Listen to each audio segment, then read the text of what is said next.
Hello दोस्तों, स्वागत है हमारे ये लेक्चर नंबर 3 एपिसोड में। और इसमें हम लोग लगभग फिर से 40 क्वेश्चंस करेंगे। इंपॉर्टेंट क्वेश्चन है ये सर, आप इसको रिविजन्स के पर्पज़ से देख सकते हैं।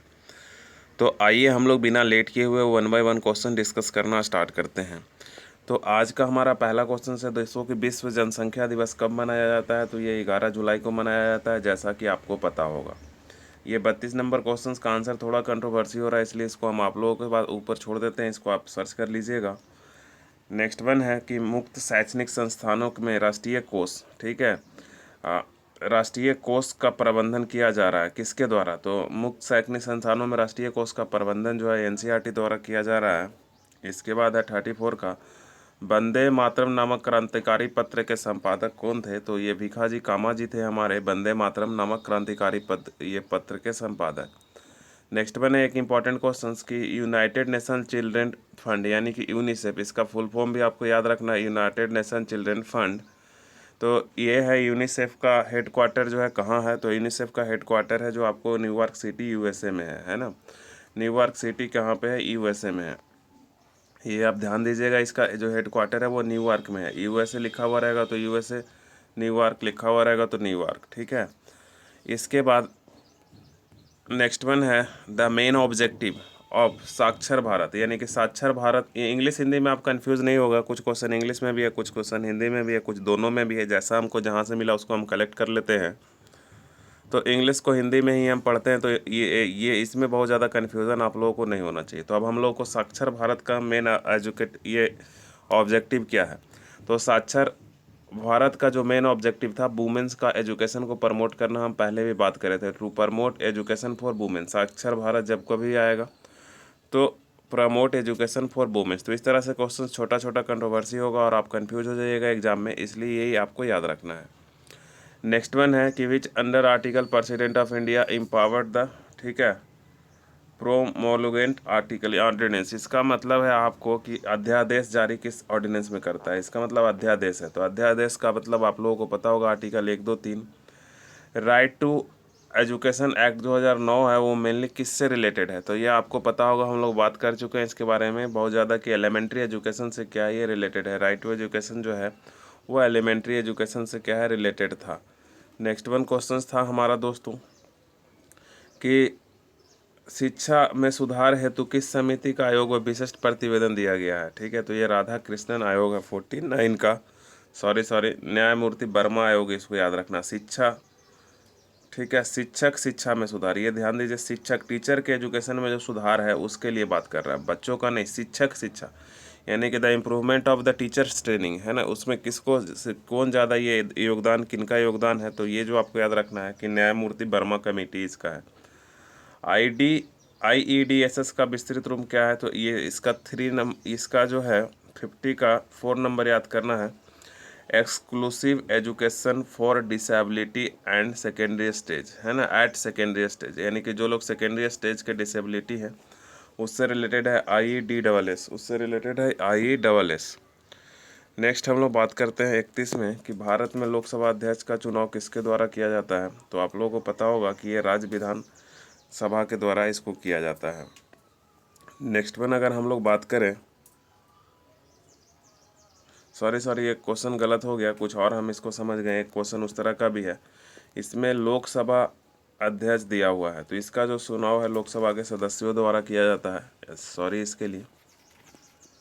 नेक्स्ट वन है स्वतंत्रता संविधान निर्माण का जिम्मेदार किसको सौंपा गया था। तो संविधान निर्माण का जो जिम्मेदारी है वो संविधान सभा को सौंपा गया था। तो इसमें बहुत लोगों को कन्फ्यूज़न नहीं होगा। नेक्स्ट वन है कि हमारा संविधान का अनुच्छेद 45 राज्यों को बढ़ावा देने के, तो 45 पे जैसे ही बात किया तो हम लोग बहुत बार बात करें प्राथमिक शिक्षा से। प्राथमिक 45 तो शिक्षा से रिलेटेड है ही, लेकिन यहाँ पे सब जो है शिक्षा ही आ गया। तो इसमें सब जो है प्राथमिक शिक्षा आपको बताना है, ठीक है, क्या बताना है, प्राथमिक शिक्षा बताना है। नेक्स्ट वन है प्राइमरी एजुकेशन, मतलब NCTE के नियमों के अनुसार एक वरिष्ठ माध्यमिक शिक्षक के पास होना चाहिए, है ना, वरिष्ठ माध्यमिक शिक्षक के पास क्या होना चाहिए, आप कौन सा डिग्री होना चाहिए।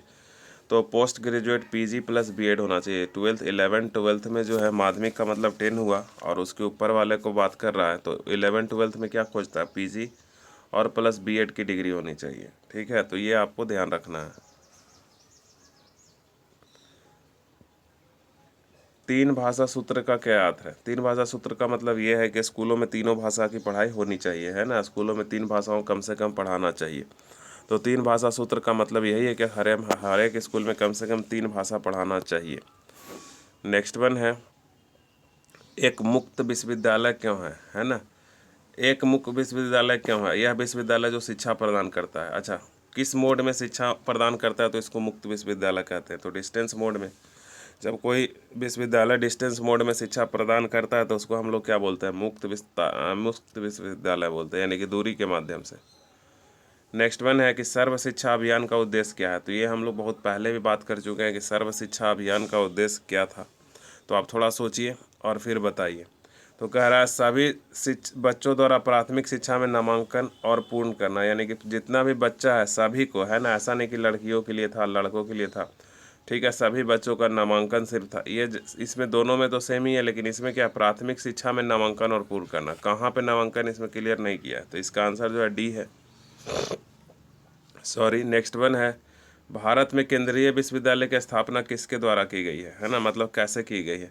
तो केंद्रीय मंत्रिमंडल में एक संकल्प पत्र द्वारा, मंत्रिपरिषद में एक संकल्प पत्र द्वारा, शिक्षा के केंद्रीय सलाहकार बोर्ड के का एक संकल्प है, और संसद के एक अधिनियम के द्वारा। तो ये जो है आंसर इसका कि संसद के एक अधिनियम, संसद में एक एक्ट पास करके केंद्रीय विश्वविद्यालय की स्थापना की गई है। तो इसका जो आंसर है दोस्तों डी नंबर है।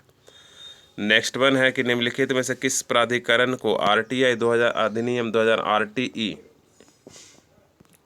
प्राधिकरण अधिनियम 2009 के तहत शिकायतों के निवारण का जिम्मेदारी प्रदान किया गया है। यानी कि RT right to education act 2009 के अंदर आप कोई शिकायत करते हैं तो उसका निवारण कौन करेगा। तो उसका जो निवारण दोस्तों करेगा, उसके लिए संस्था का नाम है NCPCR। तो आप याद रखिएगा NCPCR। उस जो निवारण करेगा उस संस्था का नाम है NCPR। ना तो CBSE करेगा, न NCERT करेगा, न NCHR करेगा, ठीक है। तो NCPCR आपको याद रखना है। नेक्स्ट वन है कि मोंटेसरी किससे जुड़ा हुआ है। तो मोंटेसरी आप लोगों को पता है, एक बार और हम इसको लगता है कर चुके हैं, विशेष शिक्षा, ठीक है। मोंटेसरी का नाम किससे जुड़ा हुआ है, तो विशेष शिक्षा से इसमें जुड़ा हुआ है। नेक्स्ट वन है 44 के बाद,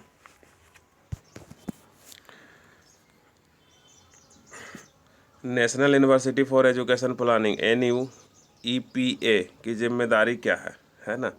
तो ये इसकी जिम्मेदारी जैसा कि आपको लिखा हुआ उसे पता चल रहा है, ठीक है, कि एजुकेशन प्लानिंग एंड एडमिनिस्ट्रेशन। तो ये क्या कर रहा है, प्रशासन स्कूल और कॉलेज में। इसका जो है स्कूल और कॉलेजों को ये प्रशासन देखता है कि वहाँ पे कैसे क्या हैंडल किया जाएगा, इसके बारे में इसका आंसर यानी कि बी दिया हुआ है।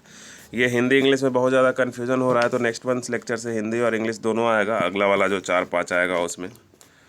तो 40 इसके बाद 46 नंबर है जो दोस्तों इसमें कह रहा है स्कूल में शारीरिक दंड कब निषेध किया गया। तो ये RT अधिनियम आप लोग को पता है 2009 से, है ना। दंड देने जो अपराध घोषित कर दिया गया, टीचर उसको दंड नहीं दे सकते हैं।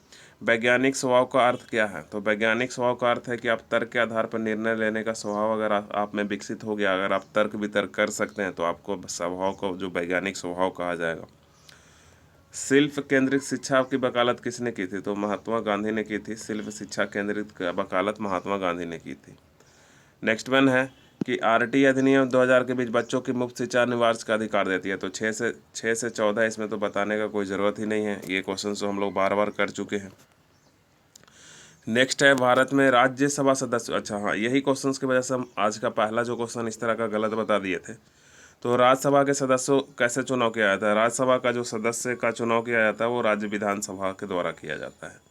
नेक्स्ट वन है कि स्कूल शिक्षा वर्तमान में हमारे संविधान में निम्नलिखित के किस सूची के विभिन्न सरकारों को निर्दिष्ट करती है। मतलब कि राज्य सूची में है या संघ सूची में या सामावर्ती सूची में। तो आपको मालूम होगा कि शिक्षा का अधिकार जो है सामावर्ती सूची में आता है। नेक्स्ट वन है कि एक नया राज्य बनाने के लिए कहाँ विधेयक पारित किया जाता है। तो लोकसभा में और राज्यसभा दोनों में पास करना पड़ेगा, एक नया राज्य बनाना है तो। नेक्स्ट वन है कि शिक्षा की गुणवत्ता में सुधार के लिए शिक्षा और प्रशिक्षण जिला संस्थान डाइट की स्थापना किया गया था, है ना। डाइट किस तरह के एजुकेशन को देखता है। तो डाइट किस तरह के एजुकेशन को देखता है, प्राथमिक शिक्षा को देखता है, आप लोगों को पता होगा। नेक्स्ट वन है 10+2+3 का आयोग, तो इसको कोठारी आयोग हम लोग जानते हैं, और ये इसका एक और नाम शिक्षा आयोग था। ठीक है, एजुकेशन कमीशन, जैसा कि हम लोग पहले डिस्कस कर चुके हैं 64 से 66 तक, तो कंफ्यूज होने का अब कोई बात ही नहीं है। और ये इंग्लिश में, इसका इंग्लिश वही उसका इंग्लिश का पैटर्न ये है। क्वेश्चन है कि पैटर्न वाज रिकमेंडेड बाय, तो एजुकेशन कमीशन 1964 से 66 तक। नेक्स्ट वन क्वेश्चन है कि कौन सा संगठन शिक्षा के लिए राष्ट्रीय पाठ्यक्रम एनसीएफ तैयार करता है। एनसीएफ का जारी कौन करता है, कौन सा, which organization preparation the national curriculum framework for a school.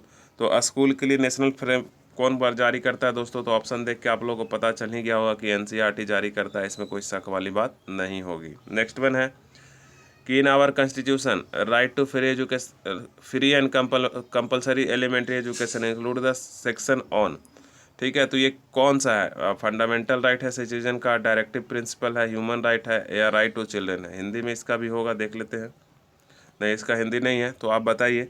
कह रहा है कि राइट टू फ्री एजुकेशन है वो बच्चों का क्या मौलिक अधिकार है, ठीक है, डायरेक्टिव प्रिंसिपल है इस, या फिर है ह्यूमन राइट है, या फिर राइट टू चिल्ड्रन है। तो 39 का आंसर क्या होगा, फंडामेंटल राइट टू सिटीजन। हमारे सारे सिटीजन को क्या करा गया, ये ये अधिकार दिया गया जो 6 से 14 वर्ष के हैं। ठीक है, इसमें आपको याद रखना है कि हमेशा 6 से 14 वर्ष आपको याद रखना है। 6 से 14 वर्ष के बच्चों का प्राथमिक शिक्षा एक मौलिक अधिकार है।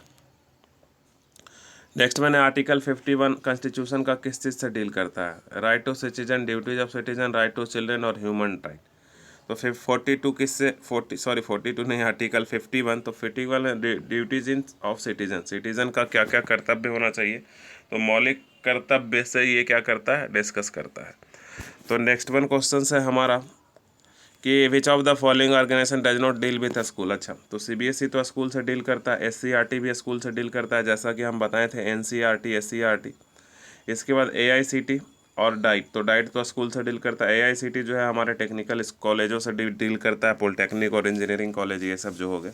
तो इसका आंसर जो होगा एआईसीटी होगा। एससीईआरटी का फुल फॉर्म आप लोगों को पता होना चाहिए, state council for education research and training, Bihar का ये है। नेक्स्ट वन है 15, Y Navodaya Vidyalaya has been setup, तो ये तो पता ही होगा, provide quality education to talented students. तो ये हमारा आज का लास्ट क्वेश्चन आ गया आपके पास। तो ये क्वेश्चन लगभग हम लोग 40 क्वेश्चन इसमें किए लेक्चर 3 में। इसी तरह से 1-2 लेक्चर और आएगा लेक्चर 5 तक। इसके बाद जो है और सारा लेक्चर आप रिविजन्स के पर्पज़ से बस देखिएगा, बाकी आपको अपना भी तैयारी करना पड़ेगा। ये हम इंपॉर्टेंट क्वेश्चंस का एक बार रिविजन्स करवा दे रहे हैं, यहाँ से आप 4-5 क्वेश्चंस का उम्मीद रख सकते हैं। तो आप 49 जब देखेंगे हम लोग तो बात करें, कह रहे हैं अकॉर्डिंग टू महात्मा गांधी के अनुसार जो प्राइमरी स्कूल है ना, उसका किस माध्यम में वहाँ पे पढ़ाई किया जाना चाहिए। तो regional language of the state, Hindi, English और चाइल्ड मदर टंग। तो गांधी जी का कहना था तो जो बच्चों का मदर टंग है उसी में बच्चों को प्राइमरी स्टेज में क्या देना चाहिए, शिक्षा देना चाहिए। यानी कि जो बच्चा हिंदी में बोलता है हिंदी में बोलना है, जो बच्चा मैथिली में बोलता है वो मैथिली में उसको शिक्षा देना चाहिए, जो बच्चा भोजपुरी में बोलता है भोजपुरी में, जो बच्चा जिस लैंग्वेज में बोलता है। बिहार का मैं 3 लैंग्वेज मेनली जो है उसका आपको यहाँ पे चर्चा कर दिया। तो इस लेक्चर में इतना ही दोस्तों, अभी तक आप आ गए हैं तो आज के लिए थैंक यू। और थोड़ा आप अब टाइम कम है तो हम आपसे यही उम्मीद करेंगे कि आप रिविजन्स पे ध्यान दें। ठीक है, आप इधर उधर ज़्यादा ना करें, आप ज़्यादा व्हाट्सएप टेलीग्राम में पीडीएफ खोजते ना रहें। आप जो पढ़े हैं उसका क्या करें, रिविजन्स पे ध्यान दें। ठीक है, कोई भी सक्सेस का एक ही रूल है, रिवीजन। आप दूसरे को सजेशन ही देते हो कि भाई रिविजन्स करो, लेकिन इसको अपने पे फॉलो करना क्या बड़ा ही मुश्किल काम है। तो आप थोड़ा सा रिविजन्स पे ध्यान दीजिए। Thank you, have a nice day.